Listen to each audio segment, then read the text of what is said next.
క్లాస్లో మనకి second part book కూడా ఉంది. సో ఇందులో కూడా కవర్ చేసే ఇది చూద్దాం. భారతదేశంలో పరిశ్రమల గురించి నెక్స్ట్ లెసన్ వచ్చేసి భారతదేశంలో యాక్చువల్గా మనకి చెప్పినట్టే పారిశ్రామిక విప్లవం వచ్చిన తర్వాత ఉత్పత్తి అనేది అవసరం ఎక్కువ అయి శ్రామికుల సంఖ్య తక్కువ చేసి యంత్రాలన్నిటివి తయారు చేసి సో పరిశ్రమలు అనేటివి ఎక్కువ స్థాపించడం జరిగింది. ఇందులో చిన్న తరహా పరిశ్రమలు ఉంటాయి, పెద్ద తరహా పరిశ్రమలు ఉంటాయి. సో మనకి స్వాతంత్రం వచ్చిన తర్వాత అనేక పరిశ్రమలు అనేటివి నెలకొల్పడం జరిపోయింది. ఎందుకనంటే భారతదేశం ఆర్థికంగా అభివృద్ధి చెందడానికి పరిశ్రమలు అనేటివి ఎక్కువ అనేటివి అవసరం అన్నట్టు.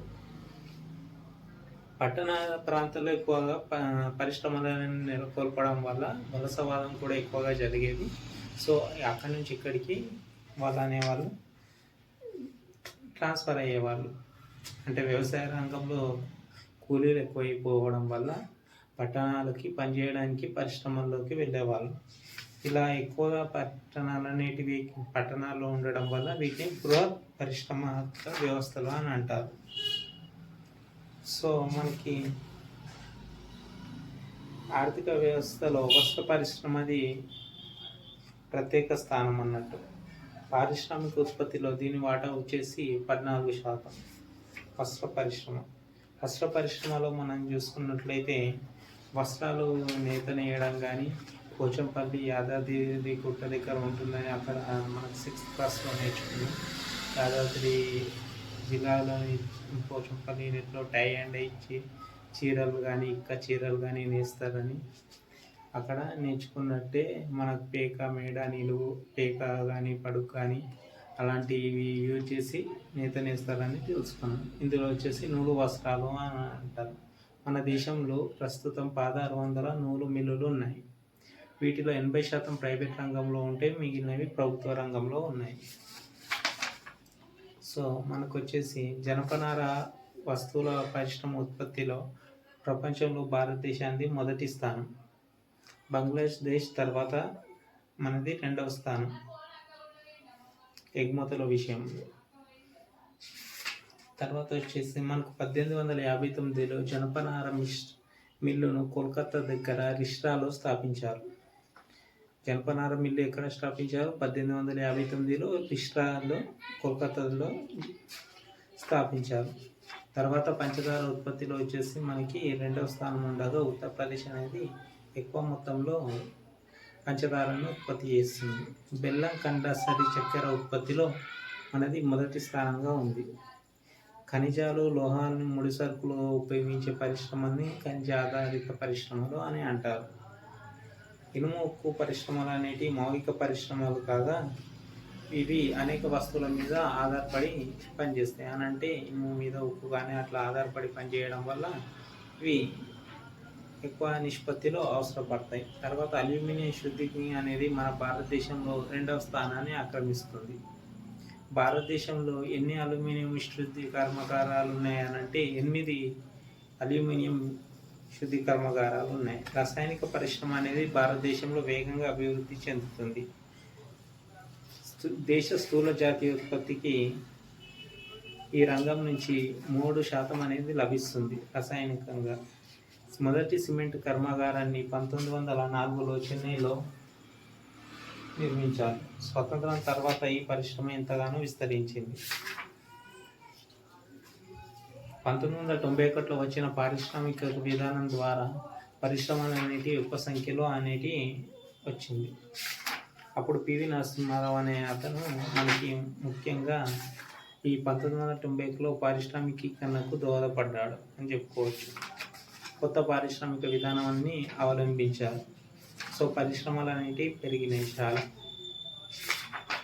ఈ పరిశ్రమలు పెరిగినప్పుడు కూడా విద్యుత్ సంస్థల యొక్క వినియోగం కూడా పెరిగింది. పర్యావరణ కాలుష్యం కూడా పెరిగింది.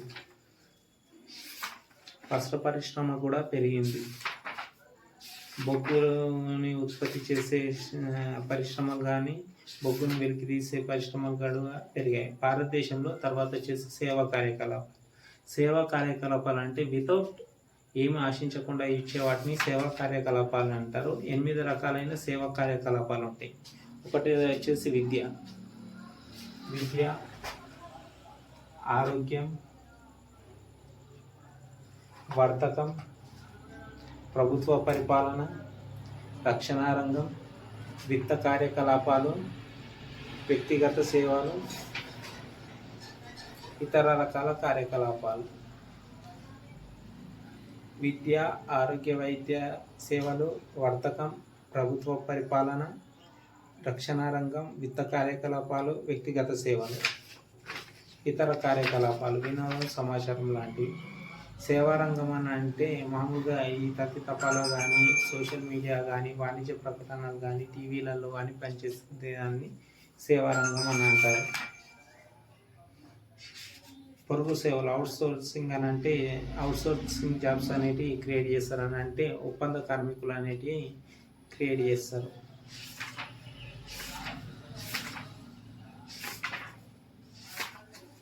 ద్రవ్య వ్యవస్థ, రుణం. ద్రవ్య వ్యవస్థ, రుణం. ఈ ద్రవ్య వ్యవస్థ అని అంటే ఏంటిదనంటే మనము ఒక బ్యాంకుకి వెళ్ళినప్పుడు మనం కొద్ది మొత్తంలో డబ్బును నిల్వ చేయడాన్ని డిమాండ్ డిపాజిట్ అని అంటారు. ఇలా డిమాండ్ చేసినప్పుడు అది ఎఫ్డి అనేది తీసుకుంటుంది. అంటే అవి కరెంట్ ఖాతాకి సంబంధించిన అన్నట్టు.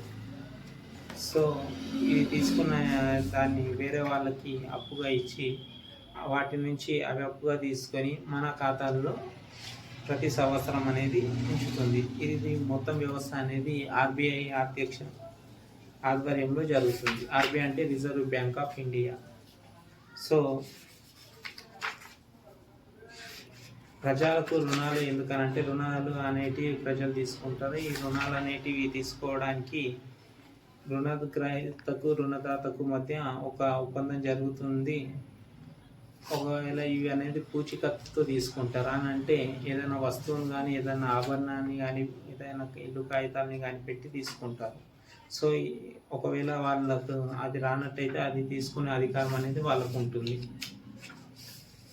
రుణాలు అనేటి నియత రుణాలు ఉంటాయి, అనియత రుణాలు ఉంటాయి. మనకు ఎవరన్నా వర్తకులు కానీ, మన ఫ్రెండ్స్ కానీ, మన యజమానులు కానీ, బంధువులు కానీ ఇచ్చే వాటిని అనియత రుణాలు అని అంటారు. నియత రుణాలు అని అంటే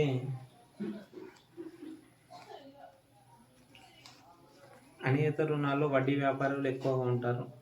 అని అంటే మితికి ఎక్కువ తీసుకునే వాళ్ళు, ఎక్కువ శాతం వడ్డీ అనేది ఎక్కువగా ఉంటుంది. నియత రుణాలు అని అంటే ఓన్లీ కంట్రోలబుల్లోనే ఉంటుంది. సో దీన్ని నియత రుణాలు అని అంటారు. వచ్చేసి మనకి బ్యాంకులు కానీ ఇచ్చే రుణాలు వాటిని నియత రుణాలు అంటారు. స్వయం సహాయక సంఘాలు, ఎస్హెచ్జి సెల్ఫ్ హెల్ప్ గ్రూప్స్ అని అంటారు. ఒక 10 మంది చేరి ఇంత కలిసుకొని డబ్బుని తీసుకొని ఆ డబ్బుని మళ్ళీ బ్యాంకు కట్టడాన్ని ఎస్హెచ్జి చేస్తుంది. తర్వాత ధరలు మరియు జీవన వ్యయం. మనం ద్రవ్యోల్బణం అని అంటాం అనే మాట ఎప్పటికీ వింటున్నాం. ఎందుకనంటే ఒక యొక్క జీవితం యొక్క ధరల పెరుగుదలని ద్రవ్యోల్బణం అంటారు. ఈ ద్రవ్యోల్బణం ఎందుకు వస్తుందని అంటే వేరే వేరే దేశాల్లో యుద్ధాలు జరగడం వల్ల కానీ, మన దేశంలో ఎక్కువ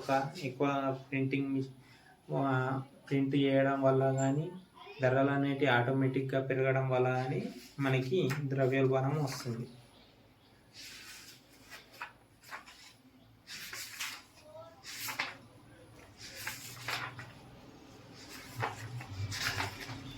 తర్వాత మనకు వచ్చేసి ప్రభుత్వ బడ్జెట్ పన్నులు.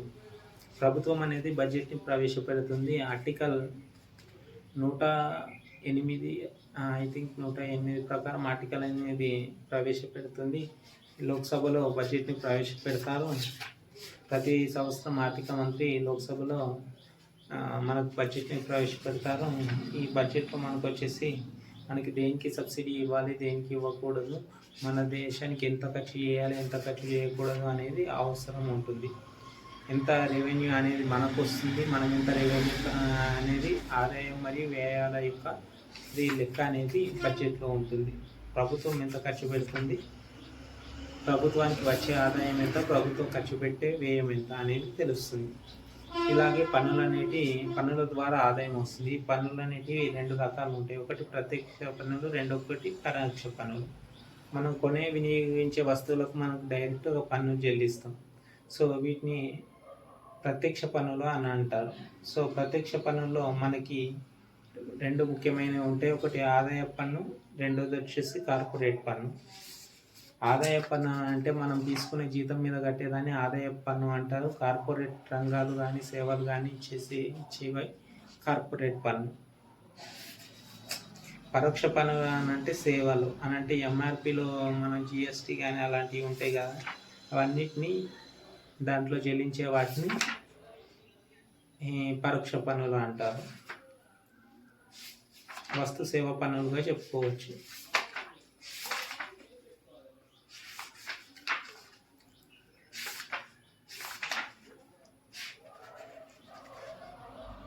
మనకు ప్రత్యక్ష పన్నులు అనేటివి 36% అనేటివి వసూలు చేయబడతాయి.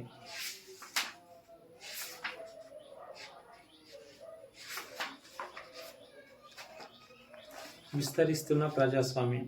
ఉత్తర ఆఫ్రికాలో లిబియా అనేది ఒక పేద దేశం. సో ఇటలీ పాలనలో ఉండేది. 1951లో స్వాతంత్రం దీనికి వచ్చింది. 1959లో లిబియాలో విస్తారమైన ముళ్ళు చమురులో ఉండడం వల్ల ఎక్కువ మొత్తంలో గడాఫీలు తమ స్వేచ్ఛాకారుల అధికారుల ఉద్యమంగా పేర్కొన్నారు. సో సోషలిస్ట్ లిబియా అరబ్ గణతంత్రంగా ప్రకటించారు. సో దేశ సగటు అనేది ఎప్పటికప్పుడు 77 సంవత్సరాలకు పెరిగింది. 2010 డిసెంబర్లో మొదలైన అరబ్బుల ప్రపంచంలోని నిరసనలు, ప్రదర్శనలు, యుద్ధాల విప్లవతరంగా అరబ్బు వసంతంగా ప్రఖ్యాతిగాంచింది. 2010 డిసెంబర్. 2011 జనవరి ఆరంభంలో దేశ ఈశాన్య ప్రాంతంలోని బొయిడా నగరం నిహరంలో కొంతమంది ప్రజలు నిరసన చేపట్టారు. 2012 నవంబర్ 14న కొత్త ప్రభుత్వం అనేది ప్రమాణ స్వీకారం చేసి ఒక తాత్కాలిక రాజ్యాంగం కూడా లిబియాలో ఉంది. తర్వాత మనకి మయన్మార్, బర్మా 1951, 56, 1960లో మనకి ఎన్నికలు జరిగితే బర్మా కూడా గణతంత్ర ప్రజాస్వామ్యంగా నిలబడుతుందని అనుకున్నారు. అయితే ఆ సంవత్సరాల్లో బర్మాలో ఏ పార్టీ లేదు. బర్మన్ జాతి నాయకుడైన ఆంగ్ సాన్ సూకీ అనే అతను 1947లో దేశానికి స్వాతంత్రాన్ని సాధించాడు.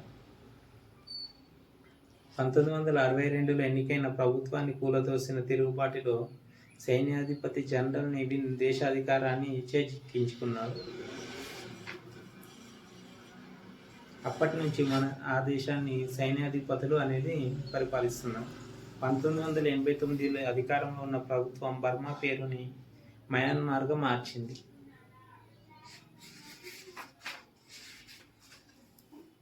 2008 నుంచి దేశంలో పలు మార్పులు చేసుకున్నాయి. ప్రజాస్వామ్యాన్ని నెలకొల్పడానికి ప్రజల అభిప్రాయాన్ని కూడా అక్కడి నుంచి తీసుకుంటున్నారన్నమాట. దేశం పేరుని ప్రజాస్వామిక గణతంత్రంగా మార్చారు.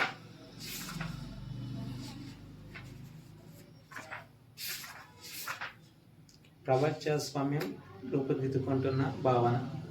ప్రజాస్వామ్యం అని అంటే ప్రజల చేత ప్రజల కొరకు ఉండేదే ప్రజాస్వామ్యం.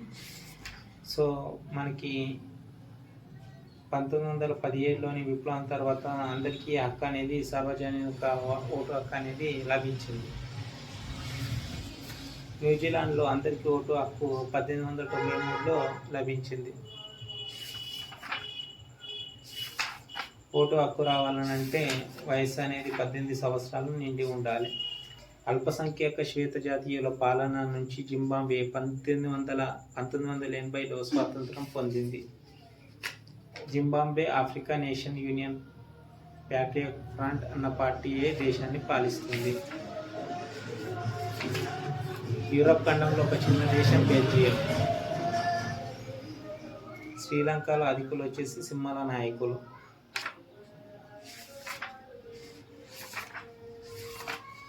తర్వాత మానవ హక్కులు మరియు ప్రాథమిక హక్కులు. హక్కులు అనేటివి హేతుబద్ధ కోరికలు అనేటివి ఏవైనా సరే హక్కులు అవుతాయి.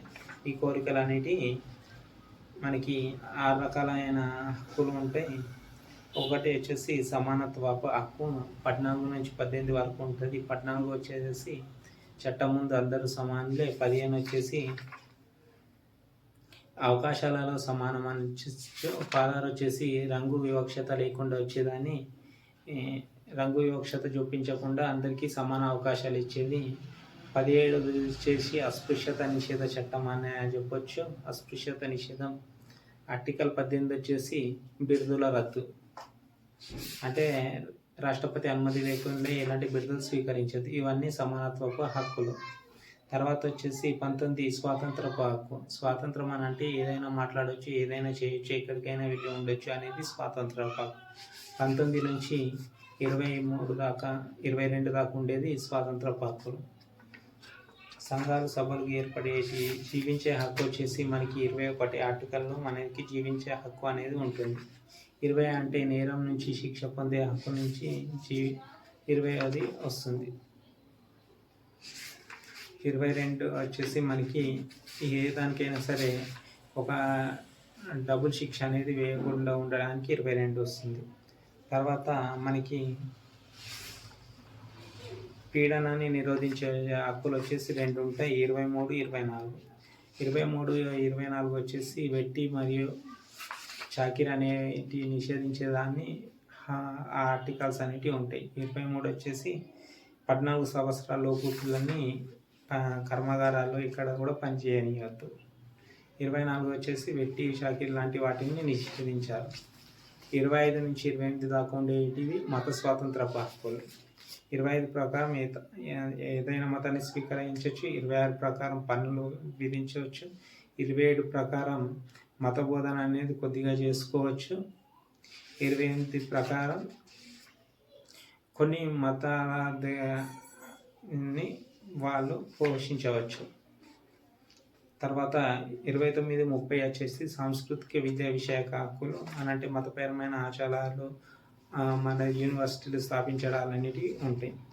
తర్వాత 31 అంటే ఇంతకుముందు ఆర్టికల్ అది ఆస్తి హక్కుగా ఉండేది, దాన్ని తీసేసిండ్రు. 32 వచ్చేసి రాజ్యాంగ పరిహారపు హక్కు. ఈ రాజ్యాంగ పరిహారపు హక్కుని మనకి ప్రాణం వంటిది, ఆత్మ వంటిదని బిఆర్ అంబేద్కర్ పేర్కొన్నారు. దీన్ని బట్టి కోర్టు అనేది 4 రకాలైన రిట్లను జారీ చేస్తుంది. ఈ రిట్లు వచ్చేసి హేబియస్ కార్పస్, మాండమస్, సెర్షియరీ, కోవారెంట్.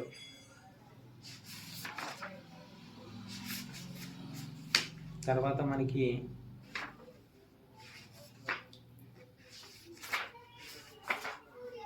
మహిళా రక్షణ చట్టాల ప్రకారం బాల్య వివాహాల నిషేధ చట్టం 2006లో జరిగింది.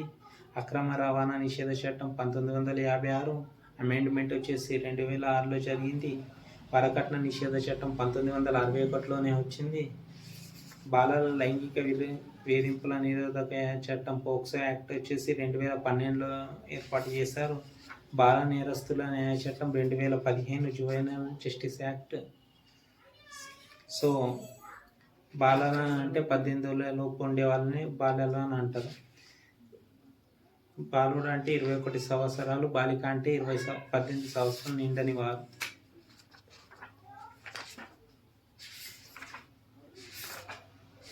సో ఇవన్నీ వరకట్నాన్ని నిషేధించడం కానీ ఇవన్నీ కూడా మనకి 2013లో నిర్భయ యాక్ట్ అనేది ఫిబ్రవరి 2న చేశారు. కనీసం 20 సంవత్సరాల జైలు శిక్ష అనేది ఇస్తారు ఇక్కడ. తర్వాత విపత్తుల నిర్వహణ అంటే మనము వెళ్తున్నప్పుడు కానీ ఉండినప్పుడు కానీ రైలు ప్రమాదాలు కానీ బస్సు ప్రమాదాలు కానీ విమాన ప్రమాదాలు కానీ జరిగినప్పుడు తీసుకోవాల్సిన జాగ్రత్తలు ఎలా ఉండాలి, ఎక్కడ ఉండాలి అనేటివి. రైలు వెళ్తున్నప్పుడు దాని వెనుక వెళ్ళకూడదు, అంటే నడుస్తున్న ట్రైన్లోకి వెళ్ళకూడదు. అలాంటివి అనేటివి జాగ్రత్త ఉండాలి. టైంకి వెళ్ళాలి, టైంకి సీట్లలో కూర్చుండాలి, ప్లాట్ఫామ్ దగ్గర ఉండకూడదు రైలు వచ్చేటప్పుడు. ఇలాంటివన్నిటి చూసుకోవాలి. అగ్ని ప్రమాదాలు జరిగినప్పుడు అగ్నిని తీసుకోవడానికి ఫైర్ ఇంజన్కి ఫోన్ చేయాలి. ఏదైనా సంచులతో గోనె సంచులతో కప్పివేయాలి, కానీ మంటను అంటించే వాటితో చేయకూడదు. 101కి ఫోన్ చేయాలి నంబర్ వచ్చేసి. తర్వాత రోడ్డు భద్రతా విద్య అంటే ట్రాఫిక్ నియమ నిబంధనని రోడ్డు భద్రతా నియమం అని అంటారు. ఎయిర్పోర్ట్స్ ఆగాలి, పీనోస్ వెళ్ళాలి, ఆరెంజ్ కలర్ వస్తే స్టార్ట్ లాగా ఉండాలి అనేది. ఇందులో లైసెన్స్ అనేది మనకు 2 రకాలుగా లైసెన్స్ ఇస్తారు. ఒకటి లర్నర్ లైసెన్స్, రెండోది శాశ్వత లైసెన్స్. లర్నర్ లైసెన్స్ అంటే 6 నెలలకు కాలపరిమితితో ఇస్తారు. శాశ్వత లైసెన్స్ అంటే తాత్కాలిక లైసెన్స్ జారీ చేసిన తర్వాత శాశ్వత లైసెన్స్ 20 సంవత్సరాల టైం తోటి ఇస్తారు. తాగి వాహనం నడిపితే మామూలుగా ఫైన్ అనేది వేస్తారు. లైసెన్స్ అవసరమైతే లైసెన్స్ రద్దు కూడా చేసేది ఉంటుంది.